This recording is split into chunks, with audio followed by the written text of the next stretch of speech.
Hello everyone, my self Rahul Gunawat. और आज का जो हमारा टॉपिक है, काफ़ी दिनों से डिमांड आ रही थी कि सर आप जो बेस्ट कोचिंग है वो कौन सी है, तो उस पर एक वीडियो बनाई और कौन सी कोचिंग हम ले। तो इस पे काफ़ी दिनों से मेरे पास मैसेज आ रहे थे टेलीग्राम पे। और तो मैंने सोचा कि एक ऐसी वीडियो बनाई जाए जिसके अंदर मैं बताऊं आपको कि ऑफ़लाइन कौन सी कोचिंग बेटर है और ऑनलाइन की अगर बात की जाए तो ऑनलाइन कौन सी कोचिंग बेटर है। और जो ऑनलाइन और जो ऑफ़लाइन कोचिंग है उसके मतलब उसके क्या बेनिफिट्स हैं और उसके क्या डिसएडवांटेज है, वो सारी चीज़ें मैं बताऊंगा इस वीडियो के अंदर। और फिर ये भी बताऊंगा इस वीडियो के अंदर कि कौन सी कोचिंग है ये बेटर है, ऑफ़लाइन के लिए कौन सी कोचिंग बेटर है और ऑनलाइन के लिए कौन सी कोचिंग बेटर है। और फिर इस सेम वीडियो के अंदर मैं आपको ये भी बताऊंगा कि कौन से प्रोफ में आपको कौन सी कोचिंग बेटर है और कौन से जो सब्जेक्ट के लिए कौन सी कोचिंग बेटर है, उनके बारे में अपन बात करेंगे, ऑनलाइन और ऑफ़लाइन के बारे में। तो आप सभी को पता होगा कि जो नीट पीजी की अगर बात की जाए और जो 21 बेस से तो एक नेक्स्ट वाला भी एग्ज़ाम स्टार्ट कर दिया है, नेक्स्ट एग्ज़ाम जो 2026 में होने वाला है। तो उसमें अगर बात की जाए तो बच्चे क्या होते हैं कि फ़र्स्ट प्रोफ से ही कोचिंग लेना स्टार्ट कर देते हैं। और जो कहा जाता है अलग अलग तरह की कोचिंग है, देखो वो बच्चे के ऊपर डिपेंड करता है, स्टूडेंट के। कुछ स्टूडेंट को लगता है कि वो फर्स्ट प्रोफ से अगर कोचिंग ले लेते हैं, कर सकते हैं, तो वो ले लेते हैं। बट मैक्सिमम बच्चों की अगर बात की जाए, मैक्सिमम स्टूडेंट क्या करते हैं कि जो फर्स्ट प्रोफ की अगर बात की जाए तो वो तो जनरली बुक से ही पढ़ते हैं और जो सेकंड प्रोफ में जाके वो कोचिंग लेना स्टार्ट करते हैं। मैक्सिमम 90% बच्चे ऐसे ही होते हैं। बट कुछ हैं जो फर्स्ट प्रोफ में भी कोचिंग ले सकते हैं, तो वो अपने अकॉर्डिंग आप ले सकते हो जैसा आपको सूटेबल लगे। तो आजकल आपको पता ही होगा कि बहुत सारी तरह की कोचिंग आ गई है। पहले इतनी कोचिंग नहीं होती थी। पहले ऑफलाइन कोचिंग का ज़्यादा सिस्टम चलता था, बट कोविड के कारण जो ऑनलाइन कोचिंग की अगर बात की जाए तो अब ऑनलाइन कोचिंग बहुत ज़्यादा चलने लग गई। और ऑफ़लाइन कोचिंग की अगर बात की जाए तो ऑफ़लाइन कोचिंग दो ही है, एक है डेम्स और एक डॉक्टर भाटिया। और जो डेम्स और डॉक्टर भाटिया है, ये जो ऑफ़लाइन कोचिंग है, इसके देखो पहली कारण तो ये है इसका डिसएडवांटेज मैं बताऊंगा आपको। एक डिसएडवांटेज तो ये है कि ये कुछ कुछ सिटियों में ही है। हर सिटी में जो डेम्स और भाटिया है, जो ऑफ़लाइन कोचिंग है, ये अवेलेबल नहीं है। ये इसका एक डिसएडवांटेज है, मैं अभी बताऊंगा आपको। और ऑनलाइन कोचिंग की अगर बात की जाए तो कोविड के कारण ऑनलाइन कोचिंग को ज़्यादा प्रायोरिटी देने लग गए बच्चे।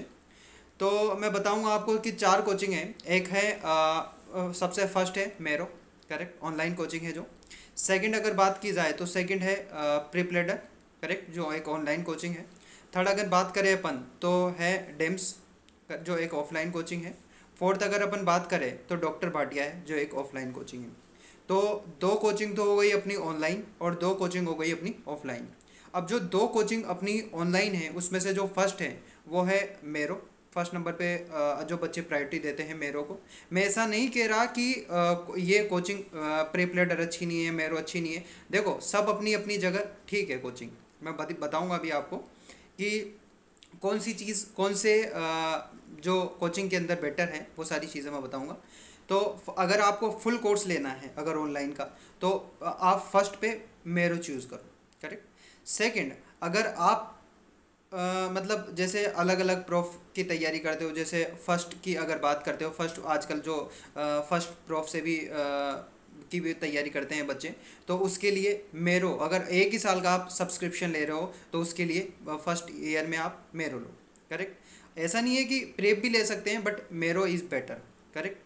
बट सेकंड प्रोफ की अगर बात की जाए तो सेकंड प्रोफ के अंदर जैसे अपन बात करें कि जैसे मैं बताऊंगा आपको अभी कि फार्मा और जो पैथो है वो प्रेप के अंदर बहुत अच्छे से बता रखा है। तो सेकंड प्रोफ के लिए आप प्रेप ले सकते हो, करेक्ट। और अगर आपको कंप्लीट ही कोर्स लेना है तो उसके लिए मैंने अभी भी बताया आपको कि मेरो है वो बेटर है। और ऐसा नहीं है कि प्रेप भी ले सकते हैं अपन, बट मेरो फर्स्ट नंबर पे, करेक्ट। और ऑफलाइन तो ये तो ऑनलाइन कोचिंग की बात कर ली मैंने। अब ऑफलाइन कोचिंग तो आपको पता ही है कि ऑफलाइन कोचिंग 2 ही है, एक है डॉक्टर भाटिया और एक है डेम्स। फर्स्ट नंबर पे भाटिया है, जो डेम्स है, सॉरी। सेकंड नंबर पे है डॉक्टर भाटिया करेक्ट, बट इनके जो सेंटर है वो हर जगह अवेलेबल नहीं है, मैं बताऊंगा आपको।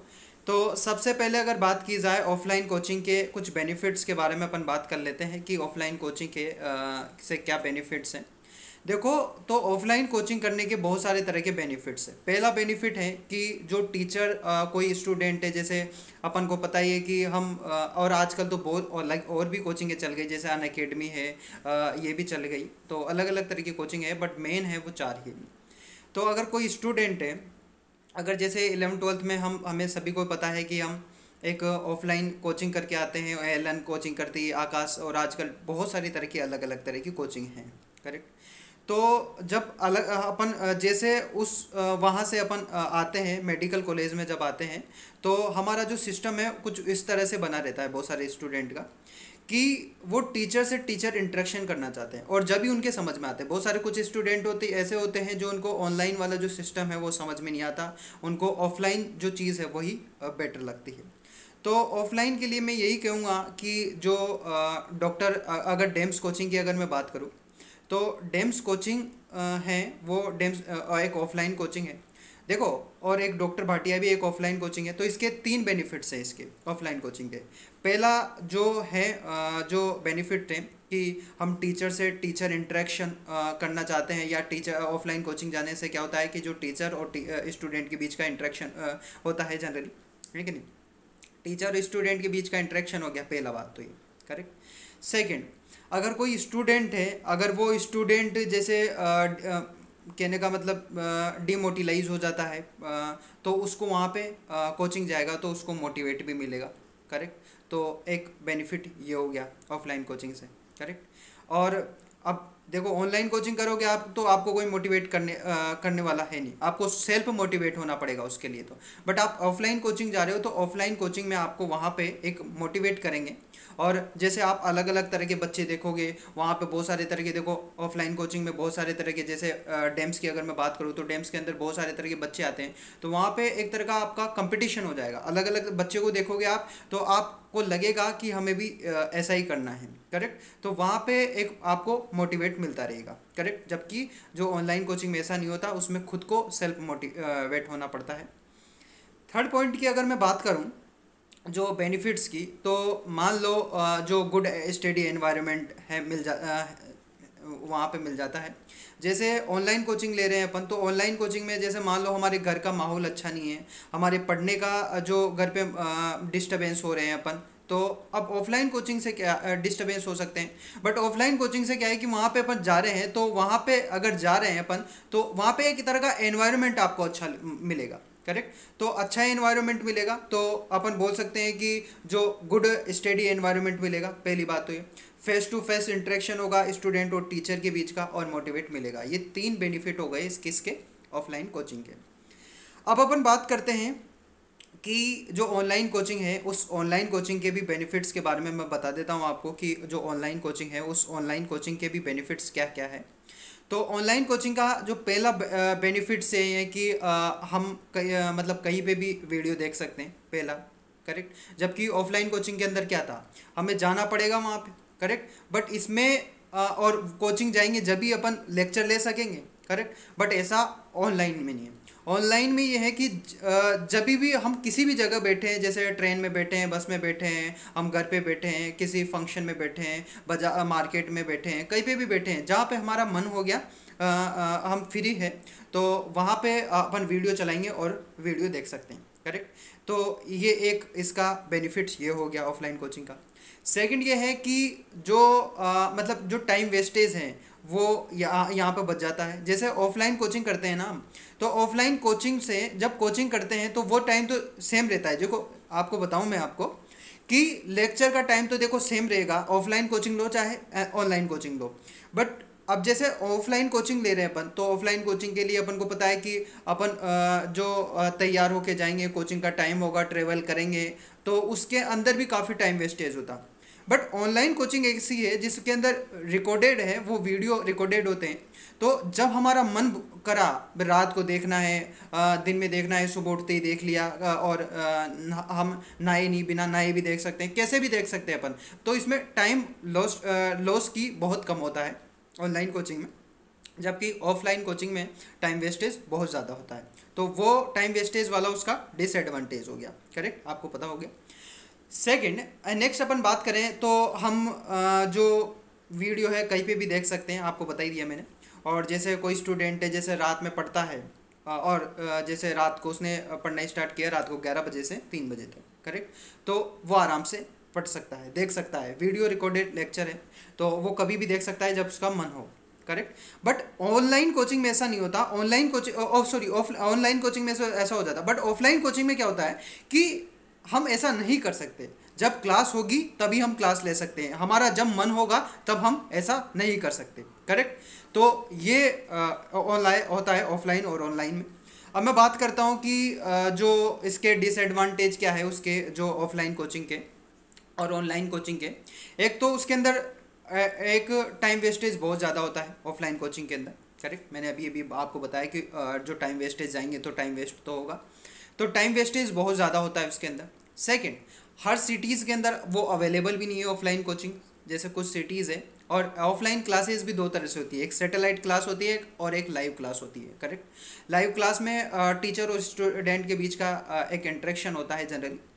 और जो कुछ बड़ी बड़ी सिटियाँ हैं जैसे एम्स वगैरह की अगर बात की जाए तो वहाँ पे एक सैटेलाइट कोचिंग भी अवेलेबल है वहाँ पे, करेक्ट। तो एक तो हर सिटी में अवेलेबल नहीं है ये, करेक्ट। और इसमें थर्ड पॉइंट आपको मेन बताऊँ इसका डिसएडवांटेज का, जो ऑफलाइन कोचिंग का, वो ऑफलाइन कोचिंग का जो थर्ड डिसएडवांटेज है कि long sitting arrangement. Sitting arrangement बहुत लंबा होना चाहिए इंसान का। लगातार आपको मैं बताऊं तो जो कहने का मतलब 12 घंटे की क्लासेस लगती है ऑफलाइन कोचिंग में, और वीक के अंदर 3 दिन ही क्लास लगती है इसके अंदर। ऐसा नहीं है कि कंटिन्यू 12 घंटे क्लास लगती है, बट गैप लगा लगा के, जैसे कुछ वो गैप भी देते हैं बीच में 1 घंटे का 2 घंटे का, तो वो 3 क्लासेस लेते हैं एक वीक के अंदर। तो उसके अंदर आपको गैप देंगे वो 1 घंटे का, बट उसमें कंटिन्यू 12 घंटे बैठना हर किसी के लिए पॉसिबल नहीं है। जिसकी सीटिंग अरेंजमेंट अच्छी है स्टूडेंट की तो वो तो आराम से ये कर सकता है, बट जिसकी सीटिंग अरेंजमेंट है ही नहीं ऐसी, जैसे कोई स्टूडेंट है अगर उसकी सीटिंग अरेंजमेंट ही अगर 2 घंटे की है, 3 घंटे की है, 4 घंटे की है, 5 घंटे की है, तो वो इस कोचिंग के लिए उसके एक डिसएडवांटेज हो गया उसका पॉइंट, करेक्ट।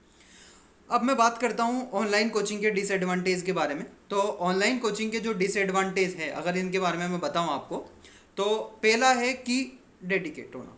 इसमें खुद को ही डेडिकेट होना पड़ेगा आपको, कोई आपको मोटिवेट करने नहीं आएगा। ऑफलाइन कोचिंग में तो ऐसा था, आप जाओगे वहाँ पे, अगर आप डीमोटिलाइज हो गए, बच्चों को देखोगे, बच्चों को देख के आप मोटिलाइज हो जाओगे, बट इसमें ऐसा नहीं है।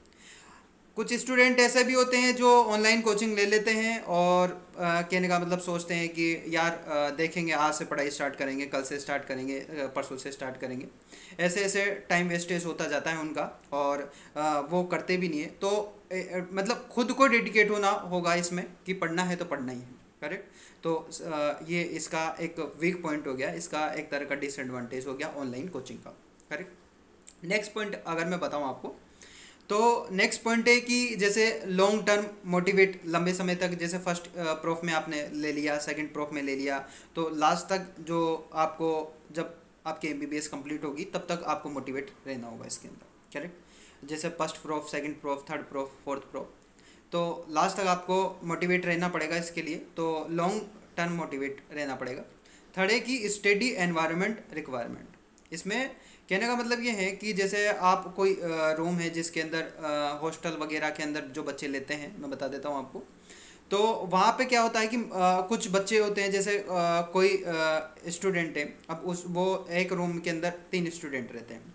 अब जिनमें से किसी ने, एक ने तो सब्सक्रिप्शन ले रखा है और बाकी ने नहीं ले रखा, और वो पढ़ते लिखते नहीं है, तो जिसकी वजह से वो जो पहला वाला है वो उसका माहौल बिगड़ेगा वहाँ पे और वो पढ़ नहीं पाएगा। तो एनवायरनमेंट कंडीशन होना भी बहुत ज़रूरी है इसके अंदर। जैसे कोई सिंगल स्टूडेंट रह रहा है किसी रूम में और वो बाहर रह रहा है, कहीं पे भी रह रहा है जहाँ पे माहौल है पढ़ने का, तो वो तो आराम से कर सकता है।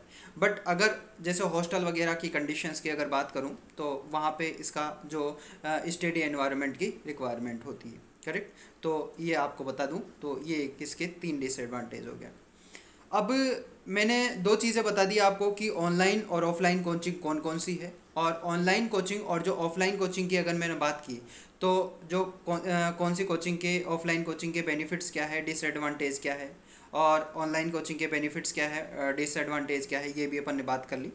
और मैंने बताया कि फर्स्ट प्रूफ के लिए कौन सी कोचिंग लेनी चाहिए, सेकंड के लिए कौन सी कोचिंग लेनी चाहिए, थर्ड के लिए कौन सी कोचिंग लेनी चाहिए, और ओवरऑल कोर्स ले तो कौन सी कोचिंग लेनी चाहिए। अब मैं बताऊंगा आपको कि कौन से सब्जेक्ट के लिए, पर्टिकुलर सब्जेक्ट के लिए कौन सी कोचिंग है वो बेटर है। तो सबसे पहले अपन बात करते हैं, जैसे ही MBBS में यूजी अपनी क्लियर होती है, यूजी का नेट यूजी का एग्ज़ाम अपना क्लियर होता है, अपन को मेडिकल कॉलेज अलॉटमेंट होती है जब अपन कॉलेज में जाते हैं। फर्स्ट प्रूफ की अगर बात की जाए तो 3 सब्जेक्ट अपन को देखने पे मिलते हैं फर्स्ट प्रूफ के अंदर। एक मिलता है आपको एनाटॉमी, सेकंड मिलेगा आपको फिजियोलॉजी, थर्ड मिलेगा आपको बायोकेमिस्ट्री।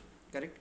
एनाटॉमी की अगर मैं जभी भी बात करूं तो एनाटॉमी जो है, एनाटॉमी की अगर जभी भी बात की जाए तो एनाटॉमी के लिए सबसे फर्स्ट नंबर पे अगर मैं बात करूं तो डेम्स भी अच्छी कोचिंग है ऑफलाइन, ऑफलाइन के लिए। और अगर ऑनलाइन की अगर मैं बात करूं, अगर ऑफलाइन ले रहे हैं तो पहले नंबर पे डेम्स है, सेकंड पे डॉक्टर भाटिया है। करेक्ट। ऑफलाइन कोचिंग ले रहे हैं तो अपन एनाटॉमी की। करेक्ट। सेकंड नंबर पे अपन बात करें ऑनलाइन कोचिंग ले रहे हैं तो ऑनलाइन के लिए, एनाटॉमी के लिए सबसे फर्स्ट है वो है प्रेप। सेकंड अगर बात करें तो सेकंड है मेरो। करेक्ट। ये आपको पता होना चाहिए। करेक्ट।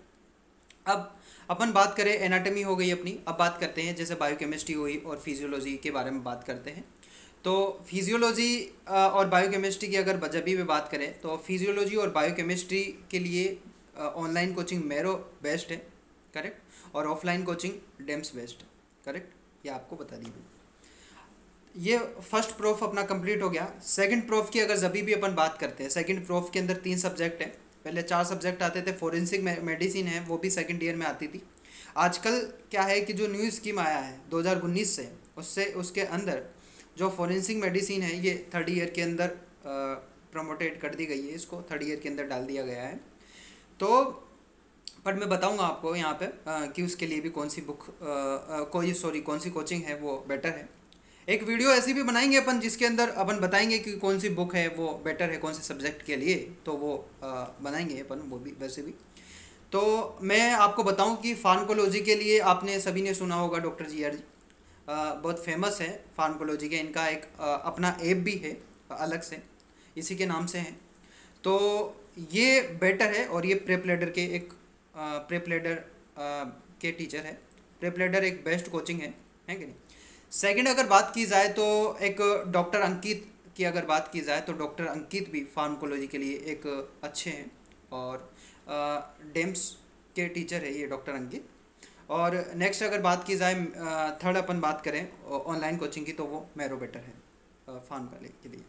तो फार्माकोलॉजी और जैसे फार्माकोलॉजी और पैथोलॉजी की अगर जभी भी अपन बात करें तो दोनों के लिए सेकंड ईयर के जो सब्जेक्ट हैं इनके लिए जो प्रेप लैडर है ये बेस्ट है। नेक्स्ट अगर तो फर्स्ट नंबर पे जो फार्माकोलॉजी की अगर बात की जाए तो उसके लिए फर्स्ट नंबर पे है क्या है वो है एक तरह का प्रेप है। सेकंड नंबर पे अगर बात की जाए तो डेम्स है और थर्ड अगर नंबर पे अगर बात की जाए तो मेरो है। करेक्ट। ये होगी अपनी फार्माकोलॉजी की बात। फार्मा की बात हो गई। अब बात करते हैं अपन पैथो के बारे में। अब पैथो की अगर जभी भी बात की जाए तो पैथो के अंदर एक तरह का देवेश मिश्रा सर है, एक जो इसके डेम्स के ये भी अच्छा पढ़ाते हैं, तो ये भी बच्चे प्रायोरिटी देते हैं इनको। करेक्ट। तो ये हो गई। उसके बाद में प्रेप के एक गुप्ता सर है, गुप्ता सर। तो गुप्ता सर की एक बेस्ट है प्रेप इसमें पैथो के लिए। और एक डॉक्टर रंजीत सर है, अब तो इन्होंने अलग ऐप बना लिया है जनरली। तो ये भी एक बेटर है, डेम्स कोचिंग में पढ़ाते थे पहले ही, तो अब तो एक अलग इनका एक अलग से एक ऐप है डॉक्टर रंजीत सर के नाम से है, तो वो भी बेटर है। उसके बाद में ये अपनी हो गई फर्स्ट ईयर सेकंड ईयर के सब्जेक्ट के बारे में बात कर ली। और मैंने बताया आपको कि जो ओवरऑल अगर आपको देखना है तो वो तो मेरो बेटर है। और एक चीज़ मैं अब आपको बताऊं कि मेरे पास कुछ ऐसे भी कमेंट आए थे और कुछ ऐसे स्टूडेंट की डिमांड थी कि सर हम जो हिंदी मीडियम के स्टूडेंट हैं तो हमें मेरो बेटर है या हमारे लिए प्रेप बेटर है। करेक्ट। तो होता क्या है कि यार प्रेप लेटर की अगर मैं जभी भी बात करूँ तो प्रेप लेटर के अंदर जो वीडियो आप देखोगे, जब लेक्चर आप देखोगे तो उसके अंदर हिंदी के अंदर भी वो समझाते हैं, बट मेरो के अंदर टोटल इंग्लिश है। करेक्ट। तो हिंदी मीडियम वाले स्टूडेंट की अगर बात की जाए तो उनके लिए प्रेप है वो बेटर है, और अगर कोई स्टूडेंट अगर इंग्लिश मीडियम से हैं तो उसके लिए मेरो बेटर है। बट अगर कोई स्टूडेंट अगर कवर कर लेता है हिंदी मीडियम वाला भी, तो मैं एक ही चीज़ बोलूँगा कि मेरो इज़ अ बेटर। करेक्ट। तो ये आपको पता होना चाहिए। मैं ऐसा नहीं बता रहा कि यार ये कोचिंग बेकार है, ये कोचिंग सही है, बट जो कुछ सब्जेक्ट है वो इस कोचिंग के लिए बेटर इसके अंदर अच्छा बता रखा है, और कुछ सब्जेक्ट है वो इसके अंदर अच्छा बता रखा है। तो जो मैंने बताया कि नीट पीजी और जो नेक्स्ट के लिए कौन सी कोचिंग है वो बेटर है, और कौन सी कोचिंग के ऑफलाइन कोचिंग के क्या बेनिफिट्स है, क्या उसके डिसएडवांटेज है, वो सारी चीज़ें देखी। एक वीडियो अपन ऐसा भी बनाएंगे जिसके अंदर मैं बताऊंगा कि फर्स्ट ईयर में तो देखो बच्चे होते क्या है कि बुक्स वगैरह ही से ही पढ़ते हैं जनरली, और इतना लोड भी नहीं रहता उनके पास, वो बुक से ही में ये करते हैं। जैसे जैसे वो सेकंड ईयर में जाता है, थर्ड ईयर में जाता है, तो उसको लगता है कि अब कुछ करना चाहिए। करेक्ट। क्योंकि उसको लगता है कि नीट पीजी निकालनी है, ये करना है, वो करना है, तो उसके लिए वो पहले से सोचना पड़ता है। जैसे कोई सोचता है कि मेरे को फर्स्ट अटेम्प्ट में क्लियर करना है, सेकंड, तो उसके लिए वो उसको जल्दी से कोचिंग स्टार्ट करनी चाहिए। कर देता है आजकल स्टूडेंट, और मैक्सिमम जो बच्चे होते हैं वो सेकंड प्रोफ में ही स्टार्ट कर देते हैं, और कुछ हैं वो थर्ड ईयर फाइनल में जाते जाते स्टार्ट करते हैं। तो ऐसा नहीं है कि आपने अगर सेकंड प्रोफ में कोचिंग ली तो आप थर्ड ईयर में आप सोचते हैं कि यार मैंने तो सेकंड में कोचिंग ही नहीं ली, मैं थर्ड में तो बहुत पीछे रह गया। ऐसा कुछ ही नहीं। बहुत सारे कुछ स्टूडेंट ऐसे भी है जो लास्ट में फोर्थ ईयर में जाके मैं बहुत सारे एग्जाम्पल ऐसे जो लास्ट में फोर्थ ईयर में जाके कोचिंग लेते हैं और फर्स्ट अटेम्प्ट में ही उनका एक नीट पीजी में सिलेक्शन हो जाता है। तो ये अपने माइंड के ऊपर है, अपना जैसी साइकोलॉजी बिठा लेते हैं माइंड की वैसा ही हो जाता है। अपन कवर कुछ भी कर सकते हैं। करेक्ट। बट उससे वो है कि अपन को वहाँ पे ज़्यादा पढ़ना पड़ेगा, ज़्यादा टाइम निकालना पड़ेगा। बट जैसे अपन सेकंड प्रोफ से ले लेते हैं तो हमें स्ट्रेस भी ज़्यादा नहीं आएगा, धीरे धीरे अपन करते रहेंगे और प्रोसेस चलता रहेगा, है कि नहीं। तो एक वीडियो ऐसे बनाएंगे जिसके अंदर वीडियो के बारे में बताऊंगा कि एनाटॉमी के लिए कौन सी बुक है वो बेटर है, और किसके लिए क्या है। वो सारी चीज़ें अपन नेक्स्ट वीडियो के अंदर बनाएंगे, वीडियो ज़्यादा बड़ा बन जाएगा। Thank you.